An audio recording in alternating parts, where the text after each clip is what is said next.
Hello, good morning everyone. Thank you for coming to our presentation today, Filmmakers for Ukraine and ScreenSkills. We will be discussing how Ukrainian filmmakers are crossing the bridge to the UK screen industries. I'm Venia Vergou from Greece. I represent Crew United Greece.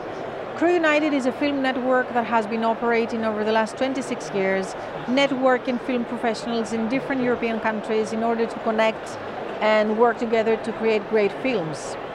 So Crew United had this initiative of establishing Filmmakers for Ukraine, an NGO that supports filmmakers from Ukraine traveling in different other countries to try to find a new start in their lives while the war is on.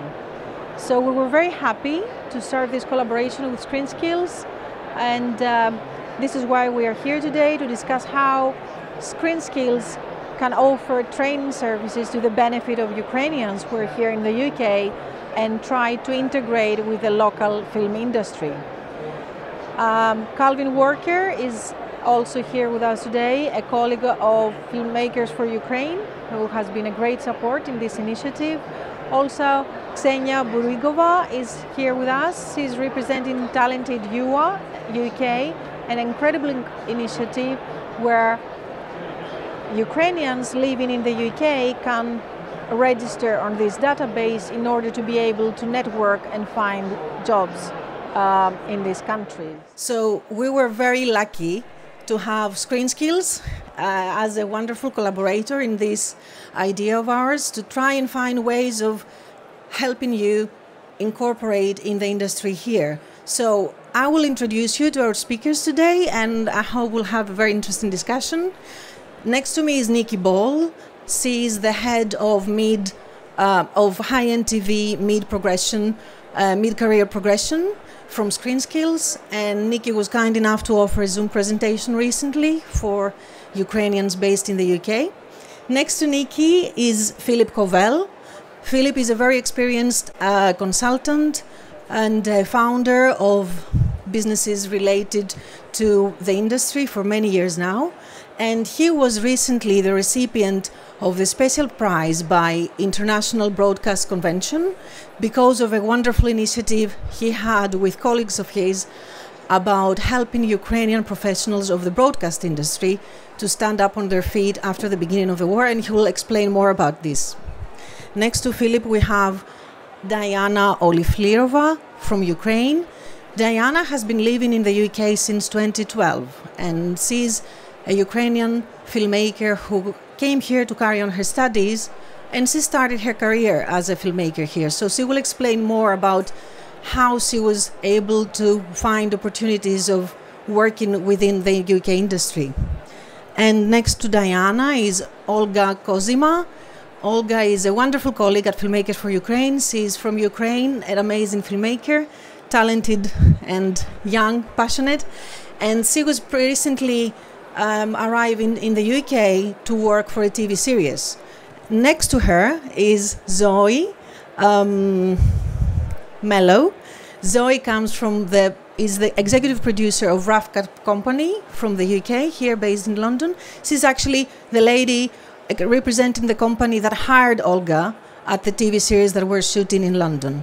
And of course we have also Amy Brown, who was third AD, working close to Olga, who was the second AD at this TV series. So the ladies will talk to us about this case study of how what it meant for a Ukrainian that has just arrived in the UK to find her way within the UK mentality and frame of mind. And of course we'll have a lot of time, I hope, for Q&A discussion. And Calvin Walker is also with us, a wonderful colleague from Filmmakers for Ukraine who has been incredible in this collaboration with ScreenSkills. And maybe also Kozhema is here with us. There she is. Kozhema, thank you very much. Kozhema represents Talented UA and UK. She is another Ukrainian based now in the UK, and they have started an initiative of bringing together all the Ukrainians based in the UK by creating a platform where all of you can network and find ways of getting jobs here. So the floor is yours, Nicky, and Dimitri, the next one. Thank you, Venia. So my name's Nicky. I'm the head of mid-career progression at ScreenSkills, but I particularly work across the high-end TV skills fund. So high-end television, as many of you might know, is productions that are being made at over £1 million per hour episode.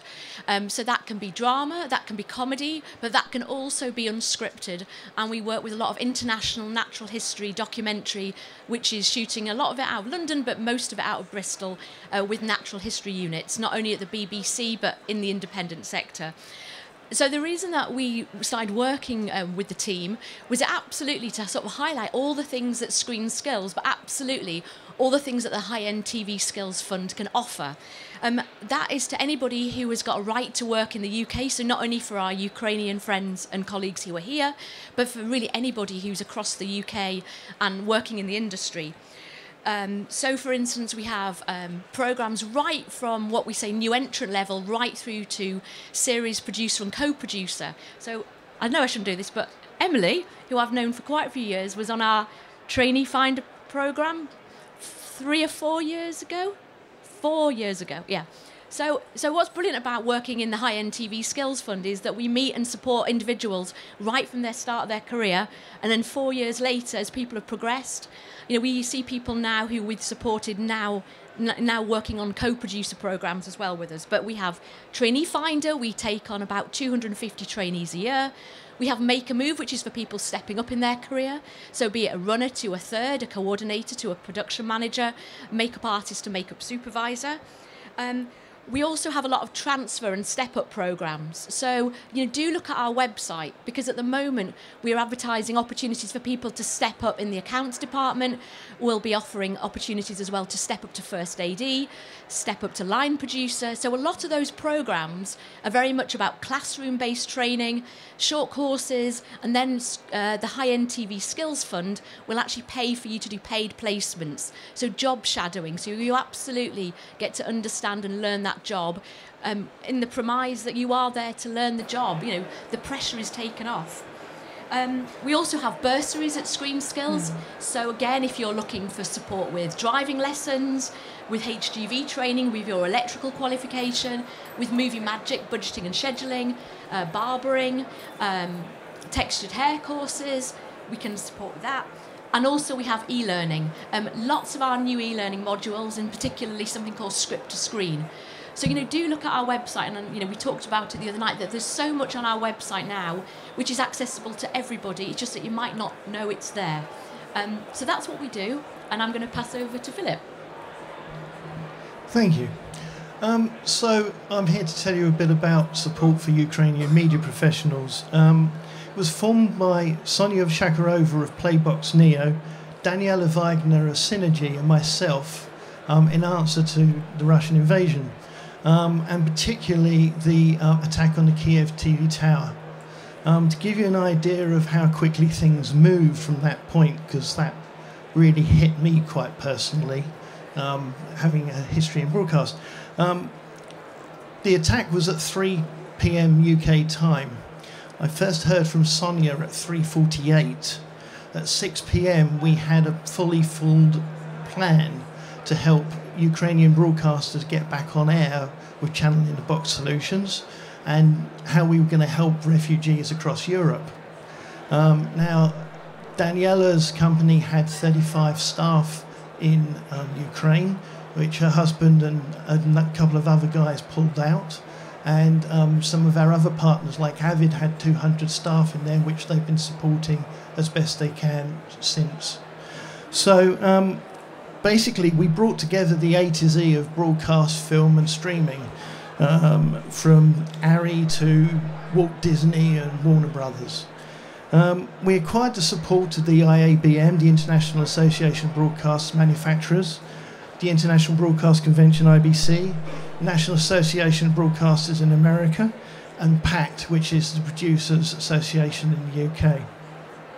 And together we supplied, as I said, Channel in the Box and cloud solutions, equipment and resources to keep Ukrainian broadcasters on air. Now, some of these are literally not just Channel in the Box solutions, but they are running out of boxes. So when the war ends, one of the things we're focused on is the need to rebuild the infrastructure physically in studios. Our partners also work to evacuate and support personnel in Ukraine and have offered to help refugees across Europe.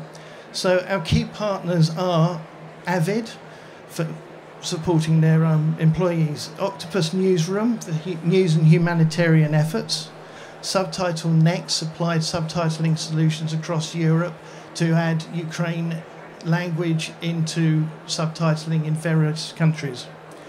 TVU Networks provided transceivers and cloud solutions. VisRT Group provided equipment, New Tech and NDI solutions.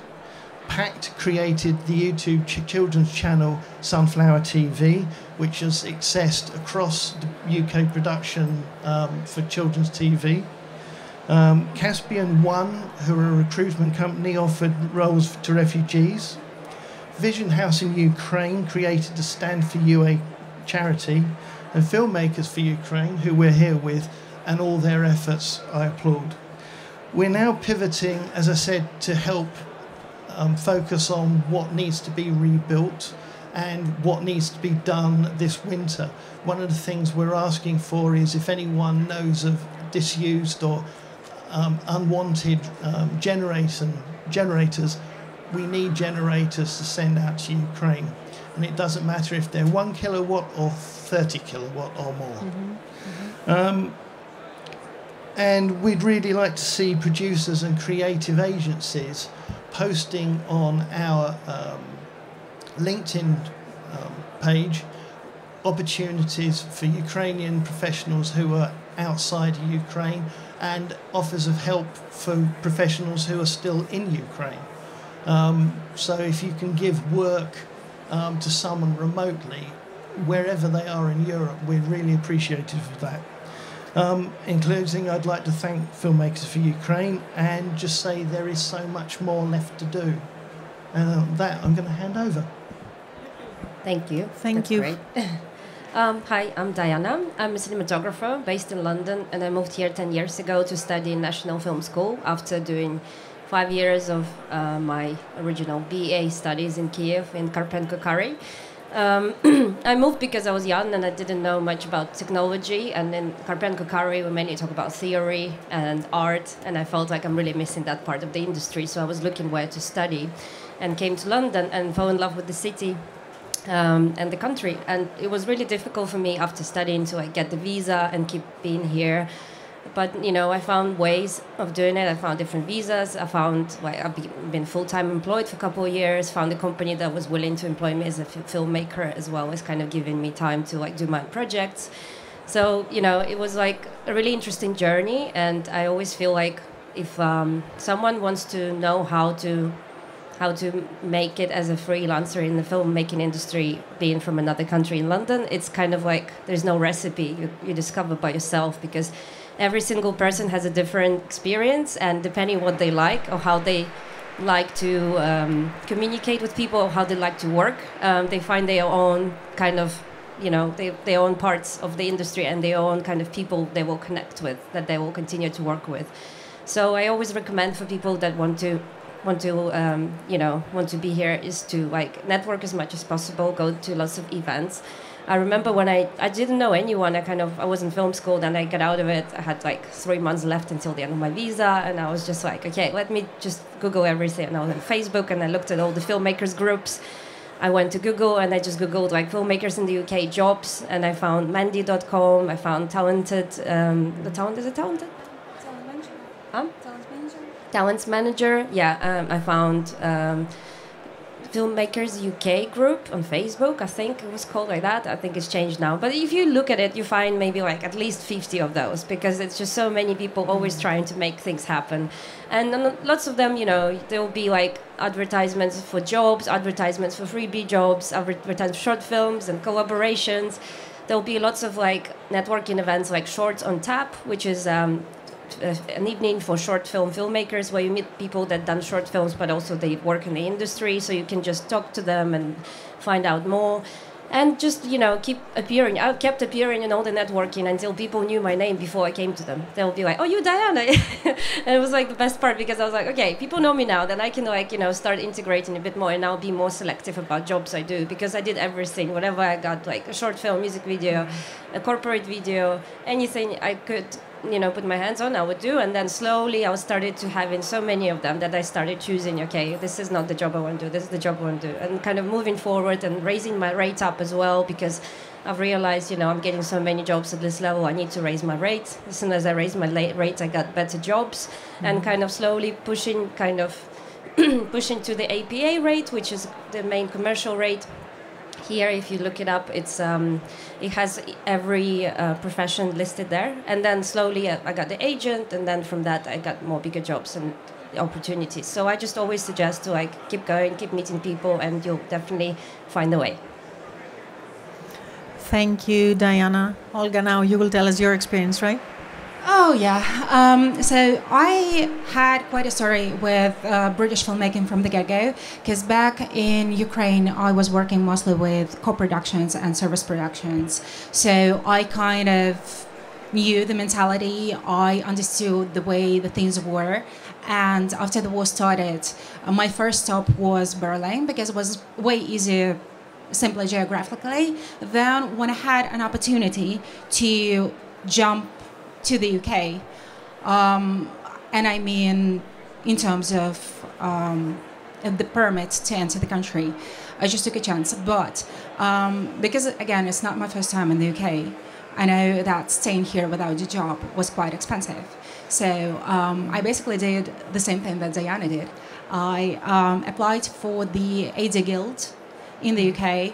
I found out, like, all the chats, all the, like, emailing notifications about the jobs, and basically until I ran into a job posting by Roughcut for this project.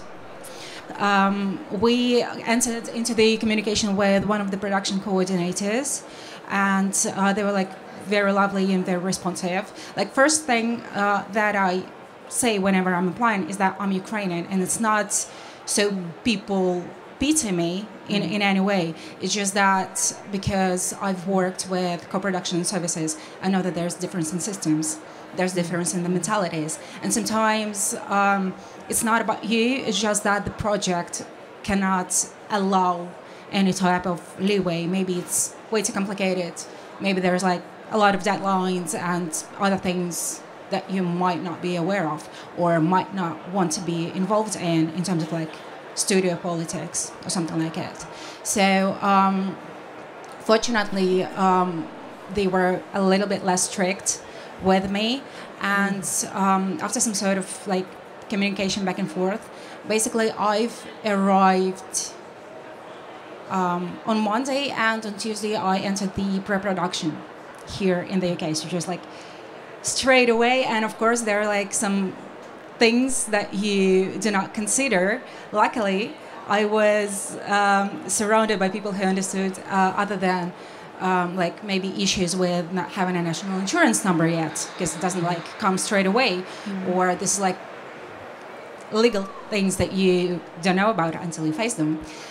There's also the issue of just, like, being anxious and overwhelmed with entering a new country, entering a new system, and there's just, like, so much more on the ground level that you have to consider.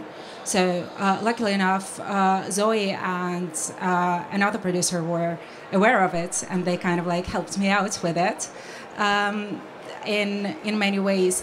But yeah, like, entering in the UK, like, playing on their grounds means that there is no compromise, because if anyone worked with co-production with, like, completely different countries, it usually means that you have to find a middle ground between the systems in a way. Here, you just take the rules at the face value, you mess up, you figure things out, you figure out that the British people are just, like, way too polite to tell you that you are messed up. Straight up, so that's another thing. But the most important thing is that you have to, like Nicky said, there are like shadow opportunities, there are like job sharing opportunities. You have to like get to the set to see how it works, because people can like tell you so many tales, you know, until you like see it and can touch it, even if it's like for a day or two, if you are like daily, doesn't really matter. Because on the ground, things run a little bit different from the general descriptions and from what we are used to in Ukraine, and working mostly with European crews. System is a bit different. The tempo is a bit different. And I mean, the lunches are amazing. We had cake every day. Yes, but Olga, they do offer you a cup of tea always, right? And Absolutely. This means so many things. It doesn't mean just a cup of tea. It means affection, care, support. Are you all right? Do you need anything else? So yes, absolutely. Like the level of moral support and understanding is just amazing. And having an opportunity to compare it to other countries in Europe after the war started, it's just something else. So at this point, it would be nice to hear also Zoe's perspective, because we would like to hear, you know, the perspective of the British producer hiring a Ukrainian AD. Well, that's right. So I came up. Well, I'm the production exec on the. It's a BBC series called Jerk, a comedy, 6 parts, half hour. Third series, so we sort of were meant to have known what we were doing, but I am very much office based at Roughcut, so I don't usually go to location or get that involved in the production, but this time I did, because our line producer went off sick, and then suddenly I was drafted in as line producer. So I quickly got to know Olga, and I think I just kept repeatedly saying to her, is this the first time you've worked in the UK? Because I just couldn't believe it, because she just seemed so at home and so confident. And I'd be really interested to know the things that you're saying about what is so different in British television and the way we do things, because I just thought you settled in so well, and it was kind of incredible, actually. I mean, really, I just think... Also, I do like to think that as an industry we are quite welcoming and inclusive, and I think there's been lots of drives recently anyway in the industry to be so inclusive and have a diversity inclusion and social economic inclusion. So I think that actually we're just really genuinely happy to see different people, different backgrounds, and so I just couldn't believe how quickly and well you settled in, really. But the thing is, and I think the big important thing is that the way we do things in comedy is different to the way we do things in drama and the way we do things in high-end television, because we're quite low budget really in comedy. You know, probably higher budget than some factual programs, but in the scripted world we're the lowest budget, and that means that we do things differently, and the tempo that Olga refers to probably means we just do things at the rate of knots really quickly. There's no, the British expression, we take no prisoners, we just have to keep going on, you know. So I think maybe that might be something that you needed to get used to, the way we work. So I think it's just really important that everything I've just said about being inclusive and being welcoming, it might be very different to anything that you have experienced before in your work life. And so it's really important to say when you don't know something, because the other thing is that we're all learning all the time. And on our series we had the main character is a disabled artist, and then we had our other main character was also a disabled artist, so that actually meant that the way that we were all working was so different to series 1 and 2 of that, because having majority of disabled artists meant we had to work very differently, right? So we all had to learn things very quickly. So actually having someone in our midst who was new to the British TV industry wasn't that bad, because we were all still finding our way. And actually I think it's really important that you needed to flag when you didn't understand something, because probably, quite frankly, we weren't sure either, and we were all finding out. But also it came to light at times, didn't it, that maybe things weren't quite what they should have been, or had those questions been asked, and were those things put in place. And so therefore it's really important that, although you always seem so confident, I will always just say to you and to anyone else, make sure you keep asking, because that's the thing. But otherwise I just couldn't believe how well you'd settled in, and you know, I was just incredibly proud of you and what you achieved, and you should be so proud of yourself. So I just hope that was a good experience for you. And Emily, it's wonderful to have you also here because you worked at this project as a third AD, right? So we have the Ukrainian second AD, British third AD. How was this collaboration working for you? Me and Olga clicked straight away. We got on really well. We just understood each other. We didn't really have to, break any ice or anything. So it was quite nice, and she fitted in straight away. And I didn't even ask her where she came from. She just went straight up. I'm Ukrainian. I don't know what I'm doing. So I went, ask me anything, and I'll be able to help you. And she just asked me all these questions, and we were coming back from a recce. I think it was like the first week I joined, and we were driving back into London, and I've never been quizzed so much on anything in my life. But yeah, it was really good because honestly, she'd turn around and I'd be like, I don't know what this means, or have I messed up? And they're just being really polite, and I'd be like, yeah, Olga, yeah, you're fine. But I'd always answer her. I'd always be honest, and anytime I could see that she was struggling or something like that, I would be able to go, are you all right? Do you want any help and stuff like that? But because she had said I might need help and asked for the help, that I was able to go, yeah, cool, I'm down for that. So yeah, we had a really good time between the two of us, and yeah. And because I'm as a third AD, I'm on the floor all the time. I'm kind of like her ears on the floor. So we were always talking, chatting backwards and forwards and stuff like that. So we built up a really nice working relationship based on trust and honesty, really, wasn't it? Nice. That is so great. And this is the common ground for everybody working on set and in a production, right? Trust and openness, yes, and expressing any kind of problems. I would like to open the discussion now with you guys and to have a Q&A. If anybody would like to ask any questions to our speakers before we carry on with the discussion, it's a great opportunity for you. Whatever you want to learn about from ScreenSkills.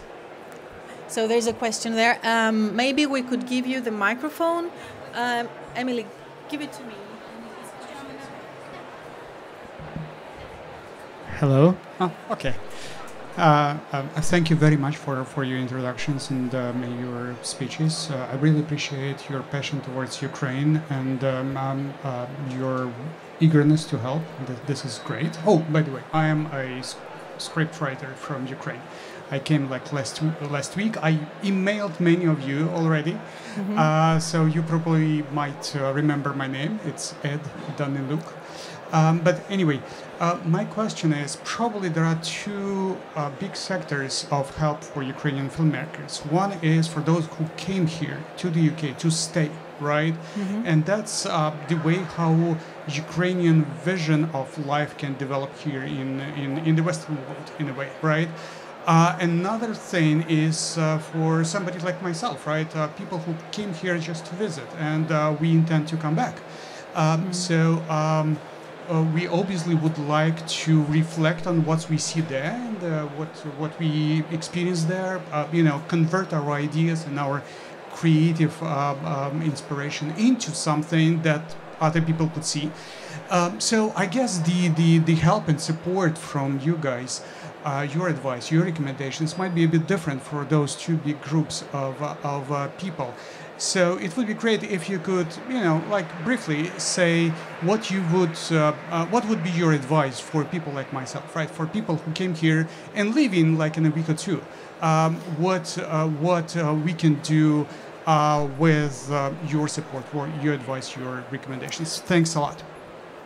Ed, are you addressing this question to a specific speaker, or I don't know if Nicky or Phillip would have any comment on this? Thank you. I suppose what I would say is, there are so many things that you can access through the ScreenSkills and the high-end TV Skills Fund, not only on a long term, but on a short term. So yeah, if you were planning on being here for a longer duration, yes, you might look at our one-year training programs, or you might look at, the step, not for yourself, of course, because I appreciate you're a writer, but if you were a line producer or first AD, you might work with us on a longer program. But if you're here for a short term, some of the events, the e-learning that we have. I mean, I must admit, a lot of what we do is more about below the line as opposed to above the line. But yeah, I think you can access any of those things, the e-learning, the events, the resources. I mean, the Writers Guild of Great Britain, again, I'm sure you're talking to. But yeah, I think you can sort of dip in and dip out at whatever might feel appropriate. Yeah, I think that's the beauty of with what we do in the High-End TV Skills Fund, is we can offer sort of short, intervention is the wrong word, but you know, bite-sized chunks, or we can kind of help you on a longer term in your career, really. And Nicky, this gives me the opportunity. Could you clarify, you do work with people, as you said, below the line, but not with actors, right? Could we? Yeah.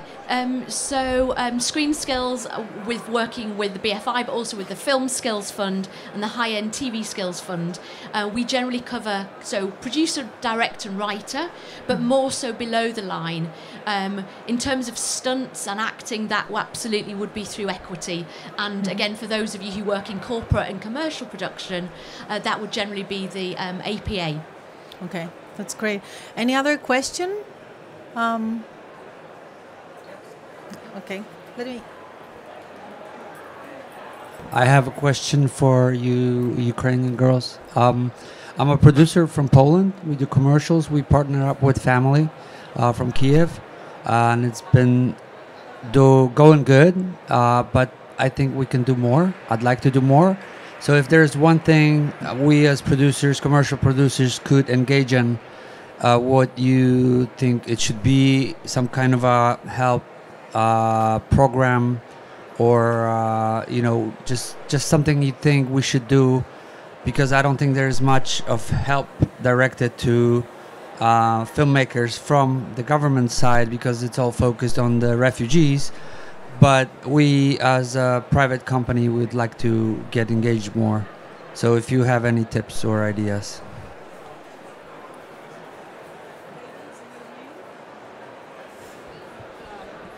Yeah, so like, ironically enough, I worked with family as well.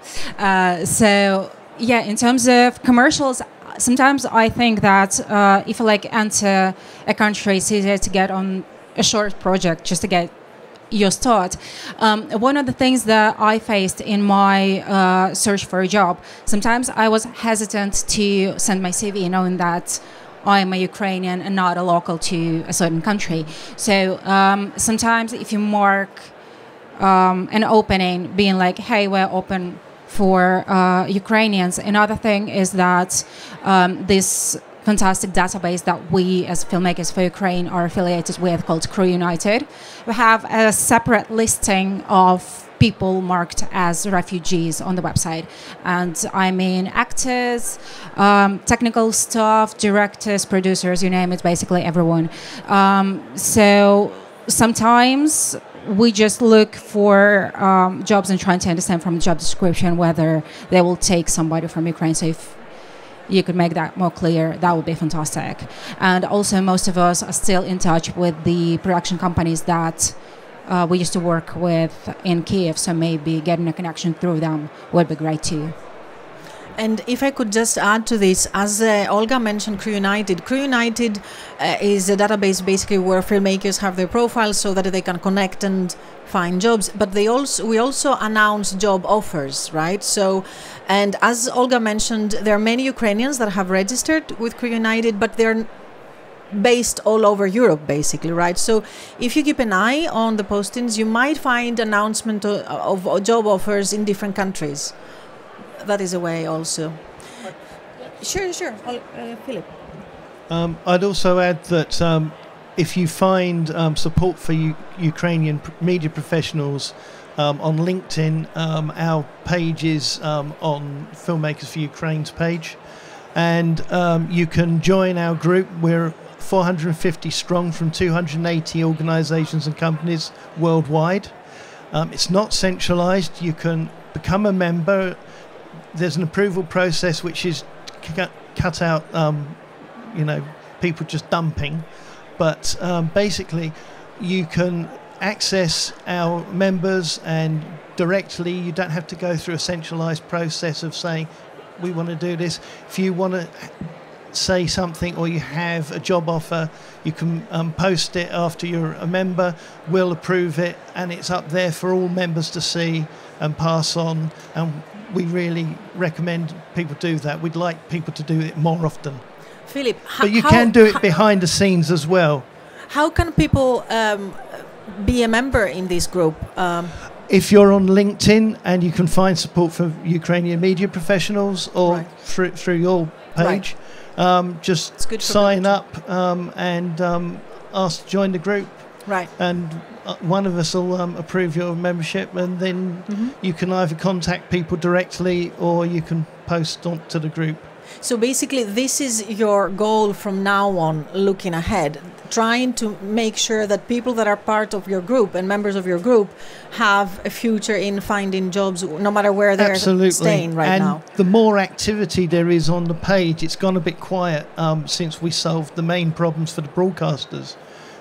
So people coming on and saying, I need this help to find a work, or I need a remote position, or someone offering that sort of opportunity, we'd really like to see more of that. But also, because it's not centralised and people can connect with people who are members of the group directly, all we ask is, if you have a success, tell us. Great. Any other question? We have still 5 more minutes. There is enough space for questions. Until you think of your question, there is one.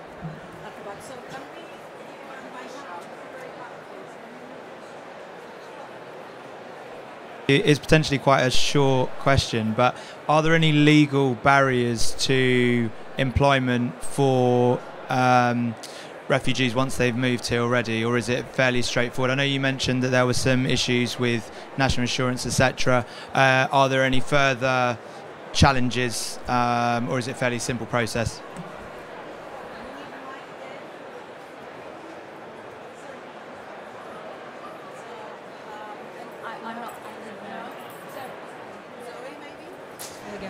Hi there. Yes. So we always have to check right to work in this country. We always ask to see everyone's passport, British or otherwise.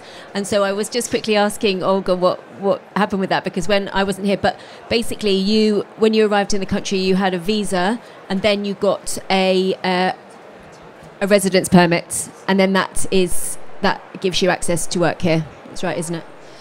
Yeah, absolutely. And once you kind of shake hands, there is an accountant in contact with you, and they kind of provide you with a list of things that you need to show and to send. So with me, it was basically, I had to show my residency permit. I had to get the national insurance number, which I didn't know that I needed to have, and I needed a bank account. That was it. So all of the things I was able to get quite quickly. Okay, the lady. Is it work? Thank you. It's open. Yes. Hello. My name is Victoria Moštej. I'm an actress, and I wanted to ask about actors, because a lot of Ukrainian actors now in London, and how also Diana said that we could be experienced a lot in our industry, but our and your industry have different changes. Yes. And I had already, for example, casting director and few teachers who could help us to find this training and to find this difference between our and your industries. But could you give me some advice about, for example, space or company or someone who could join us and help with this? So we have part of project already, but we need something more. Thank you. I know there is a guild of casting directors. I don't know if you have tried them. You have? Okay, that's my idea. Okay, you could try them, yeah. And equity, you'd need to join equity, yeah. I was just going to say equity as well, yeah. Yeah. So can I just check, so are you still wanting to sort of pursue a career within acting and casting, or are you looking at what other opportunities might be out there for you to sort of transfer into a different part of the industry? It's all about acting, but we found casting directors who would give us this. Okay. So if that's the case, if it's still acting that you were sort of wishing to pursue, I would echo what Zoe's talked about with equity in the Casting Directors Guild. I'm not sure about this. I think there might be some overlap with Beck2 at certain levels. Certainly if you're going to do anything like presenting. also add Makers for Ukraine website. Under the blog section, we always announce any kind of training workshops that are available in different countries in Europe.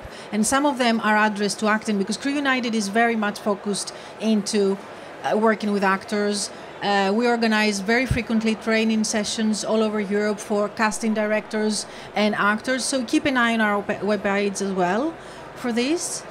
And I don't know if we have like 1 minute or no, we're done. Sorry, yeah. Just occurred to me that if you're trying to have a career in acting in the UK, you need to join Equity and get acting hours through Equity.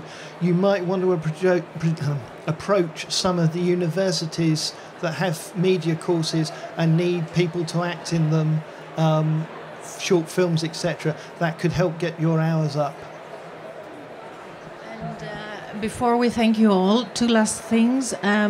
Everybody who is here living in the UK and haven't met talented you, Ksenia Buragova, will be here for you to connect and try to find ways of being part of this database. And one last thing, you can see this pin that I'm wearing. So any of you who are not Ukrainians, obviously, and would like to support our efforts because we're doing a charity, we have a committee who is dedicated to send the funds we gather to Ukrainians in extreme need back in their country. So we're selling these pins, and we have this, it's very simple. We have this QR code. Anybody can find me, and I can give you a pin, and the money we gather is for this great cause. Thank you all for coming, and we are here all day. If you want to meet us and exchange contacts, we're very happy to meet you all. And thank you so much for being here.